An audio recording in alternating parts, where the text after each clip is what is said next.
En esta misa nueva del día de la Asunción de la Santísima Virgen a los cielos, se lee el Magnificat, el cántico de la Virgen, que se llama el Magnificat.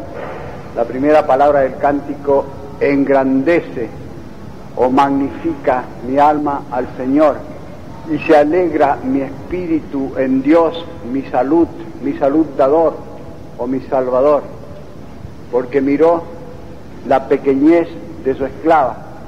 He aquí que me dirán dichosa todas las generaciones, porque hizo cosas grandes en mí, el que es todopoderoso y cuyo nombre es el Santo.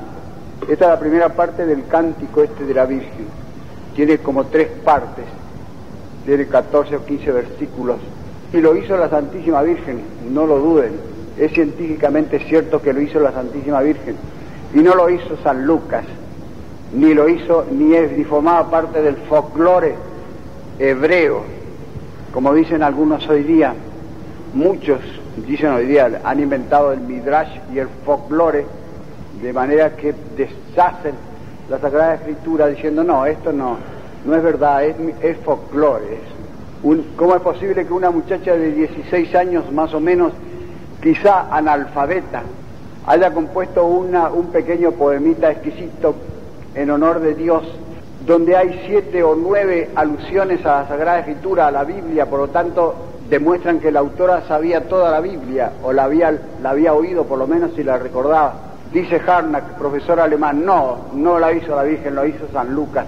Pero resulta que puede ser y fue así, porque hoy mismo una muchacha de 16 años o una mujercita cualquiera, tagala de Madagascar o kabila del norte de África, puede hacer lo mismo. Es decir, puede improvisar un canto, una especie de poema tosco para nosotros, para expresar su alegría o su tristeza o su temor o su entusiasmo con toda facilidad.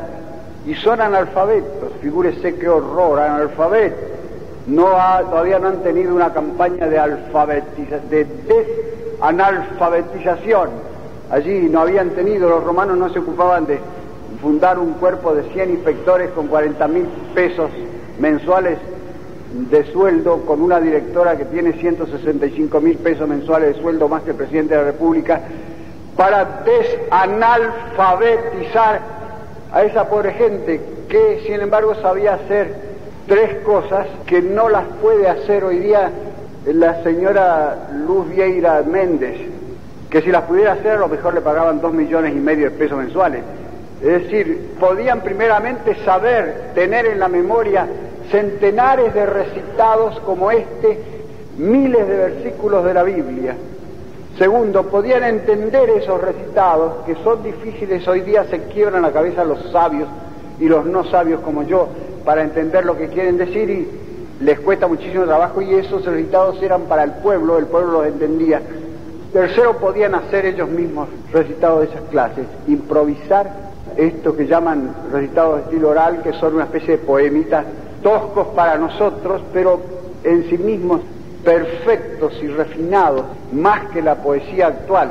No podían mandar sonetos a la nación ni sacar premios literarios. Jesucristo no escribió ningún libro, ni mandó al concurso de la nación un soneto. Sabía escribir, por casualidad lo sabemos. De la Virgen no sabemos si sabía leer y escribir.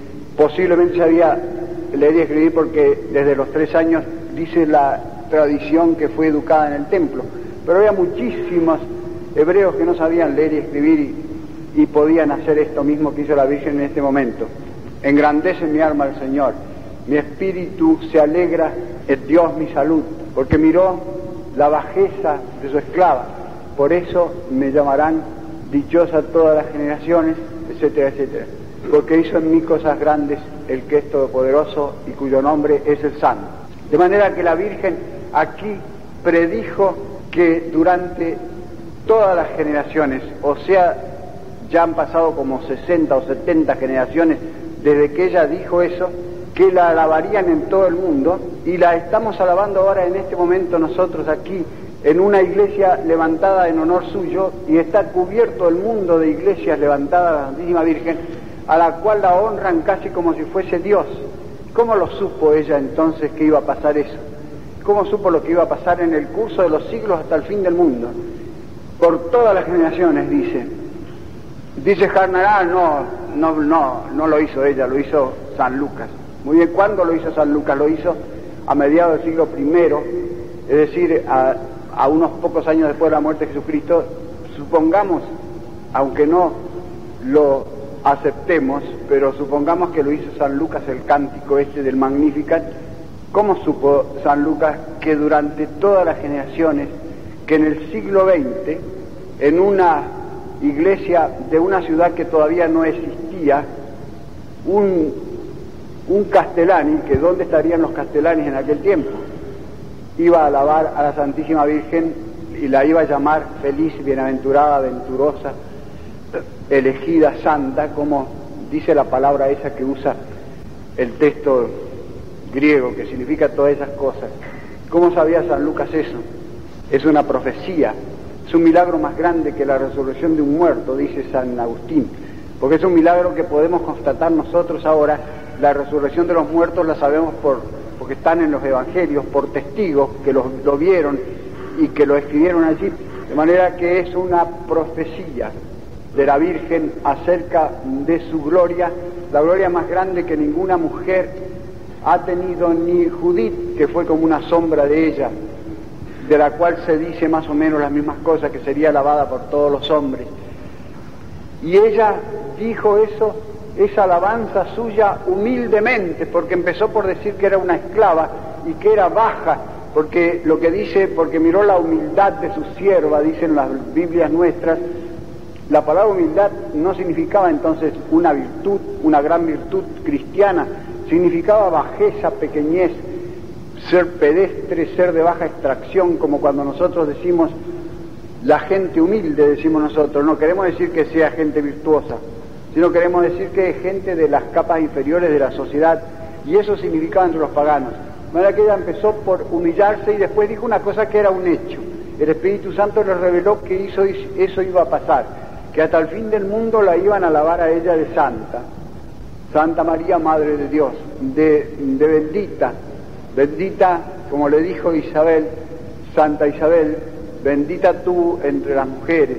Y después de eso, en la segunda parte, la Virgen predice otra cosa, predice el cambio que iba a hacer el cristianismo en el mundo, es decir, que iba a ser el Mesías, el brazo de Dios, que ella llevaba consigo entonces, en ese momento, porque dijo, hará un esfuerzo con su brazo, Dios, dispersará los pensamientos de los orgullosos, a los potentes los bajará del trono y levantará a los pequeños, a los hambrientos los llenará de bienes y a los repletos los dejará vacíos. Es decir, el cambio que iba a traer el brazo de Dios, que así lo llama a Cristo la Sagrada Escritura, el profeta Isaías 2 veces, David una vez y muchos otros lugares le llaman el brazo de Dios, en versículos que indudablemente tratan del Mesías. Y ella dijo, porque Dios hará grandes cosas, hará un gran esfuerzo, hará cosas potentes con su brazo, es decir, por medio de su Hijo. Es decir, en resumen, lo que va a hacer Dios, dijo la Virgen, es a los pobres, a los humildes, a los pequeños, a los temerosos de Dios los va a levantar, y a los orgullosos, a los soberbios, a los potentes, a los prepotentes los va a bajar. Lo mismo más o menos que dijo más tarde San Juan Bautista: toda hondonada se levantará y toda montaña se abajará, dijo. Pero esto parece un programa comunista y además no se cumplió. Sí se cumplió, pero si ahora los pobres están tan abajo como estaban en tiempo de los romanos y tan oprimidos como estaban en tiempo de los romanos o más, sí, ahora justamente porque el mundo ha abandonado o ha comenzado a abandonar el cristianismo, o sea, eso que cambió el mundo y produjo lo que llamó Bossuet la eminente dignidad de los pobres en la Iglesia, cuando esa eminente dignidad ya comenzaba a decaer. Pero en los tiempos de la cristiandad los pobres se habían levantado y los ricos habían bajado bastante. Siempre habrá pobres y ricos, pero si ustedes leen el teatro clásico español, por ejemplo, porque no hay tiempo de hacer una clase de historia para mostrar cómo se transformó el mundo desde la Revolución Francesa, que surgieron todos esos monstruos paganos del capitalismo, del totalitarismo, de la prepotencia, de la explotación, de la democracia falsa. No puedo hacer una clase de historia ahora, pero si leen allí el teatro clásico donde se describen las costumbres del pueblo español en el siglo XIV, XV y XVI, van a ver que los pobres eran más felices que los ricos tenían sobre sí una carga tremenda que los pobres no tenían. Como decían los aldeanos de Zalamea, vaya a la guerra el alférez y al África el general, mate moros quien quisiere, que a mí no me han hecho mal. Decían, ellos estaban muy tranquilos allí, los nobles tenían que guerrear y los nobles tenían que gobernar el país con grandísimo peligro, porque en ese tiempo la política era una cosa sumamente seria y peligrosa, más que ahora. Se jugaban la vida los que se entregaban a la política. El don Álvaro de Luna, de repente los acusaban de traidores y les cortaban la cabeza. Hoy día los traidores les hacen estatuas, estamos mucho mejor, hemos progresado enormemente, somos más civilizados. A los traidores a la patria le hacen estatuas ahora. Y también verán con sorpresa que los ricos no eran ricos en ese tiempo. No tenían enormes sumas de dinero, 1.500.000 pesos, como me decía ayer un sacerdote que tiene un señor de Entre Ríos en un banco de Suiza, para gastarlo como quieran, sino que tenían tierras que ellos tenían que hacer producir, y si no trabajaban para hacerla producir o hacían trabajar a sus arrendatarios, no tenían dinero simplemente, y tenían soldados para defender esas tierras, a los cuales tenían que pagarles. No eran conscriptos que hacían el servicio militar gratis, sino que eran mercenarios a los cuales tenían el oficio de soldados y les pagaban. De manera que era diferente el mundo de entonces, y ese mundo bastante feliz, en cuanto puede ser feliz el mundo, lo produjo el brazo de Dios, es decir, el cristianismo. El cristianismo practicado, la fe, porque tú serás feliz, le dijo Isabel a su prima, porque has creído. Has tenido fe, por eso se van a cumplir en ti las cosas que te dijo el ángel. Y las cosas que le había dicho el ángel era que su hijo iba a heredar el trono de David, su padre. Es decir, iba a ser rey por mucho tiempo en el mundo, y rey siempre, para siempre en realidad, aunque por un tiempo se apagase o se nublase un poco su reyesía.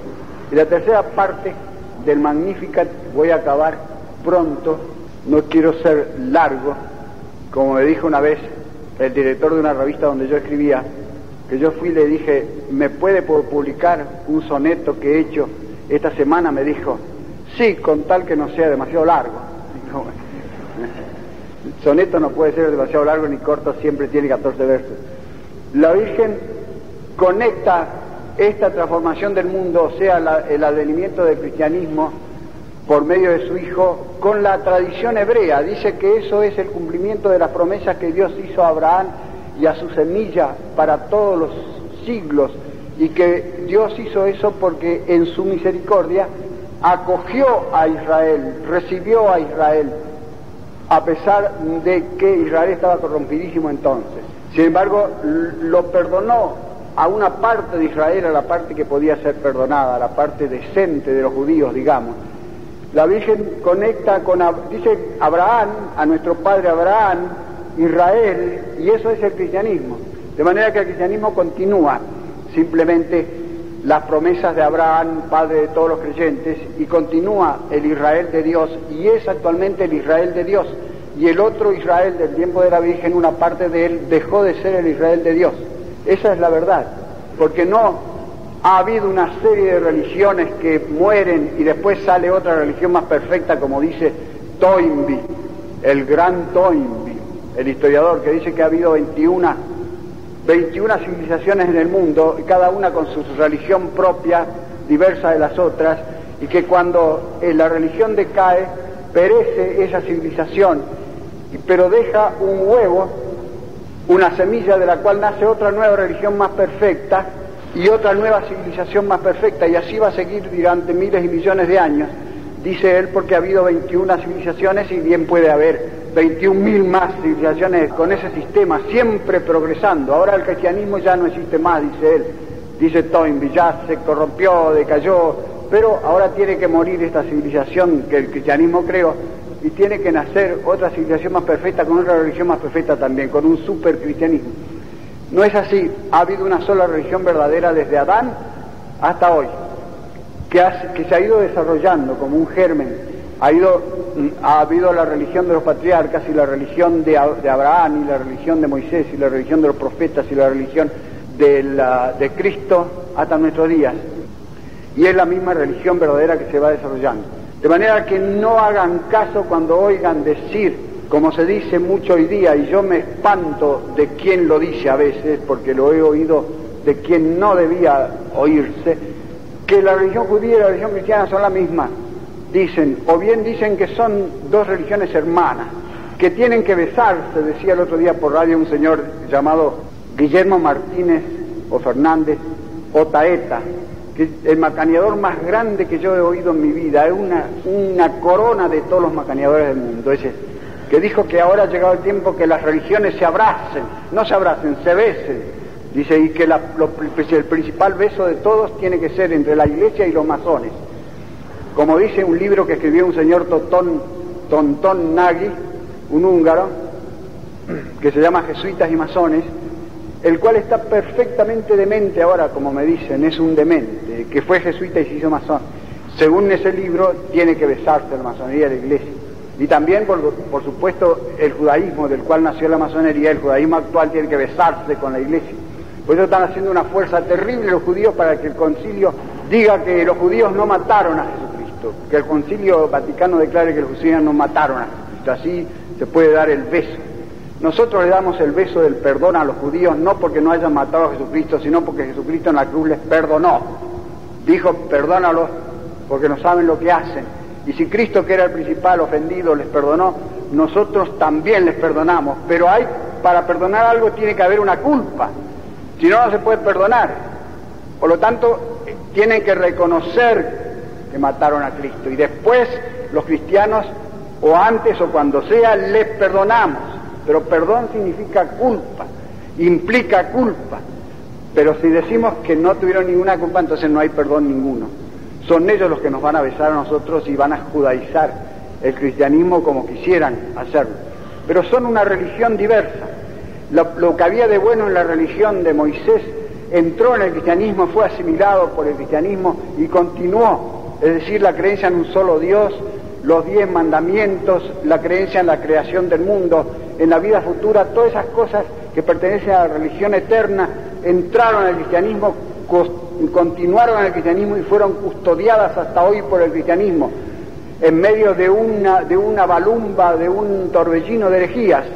Y esta religión de los judíos actuales es una herejía, es farisaica, es un fariseísmo, son los fariseos los que continuaron la religión cuando nació el cristianismo, continuaron a su manera, hicieron un nuevo libro sagrado, el cual respetan y siguen mucho más que a la Biblia, que se llama el Talmud, o el Talmud, que son comentarios a la Biblia de todos los rabinos desde antes de Jesucristo hasta ahora, que es un libro que les da a ellos la norma de conducta, tiene la liturgia y la moral, por lo tanto lo más importante. La Biblia ellos lo leen ahora como se lee una novela y creen que es una especie de novela, pero el Talmud es lo que obedecen, y el Talmud es un libro infame, está lleno de cosas odiosas, soeces, a veces obscenas, de cosas contra los cristianos horribles, que ellos suprimen. Ahora están haciendo una edición del Talmud traducido al castellano acá en Buenos Aires, pero se guardan muy bien de poner los pasajes horribles que tiene el Talmud, eso lo suprimen. En los Talmud que hay en la sinagoga hay una señal,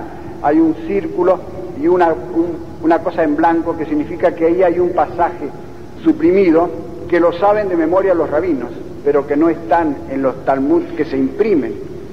Y eso, los cristianos no son tan sonsos que no se hayan enterado de todos esos pasajes terribles que hay en el Talmud contra el cristianismo y a veces soeces, obscenos, normas de conducta obscenas que da el Talmud. De manera que es otra religión enteramente diferente y contraria, y la más contraria y enemiga que existe del cristianismo y que ha existido y que puede existir es el judaísmo ahora. El beso del perdón si ellos se arrepienten, y si no, no. Si no, nada de besos, como decía el otaeta ese.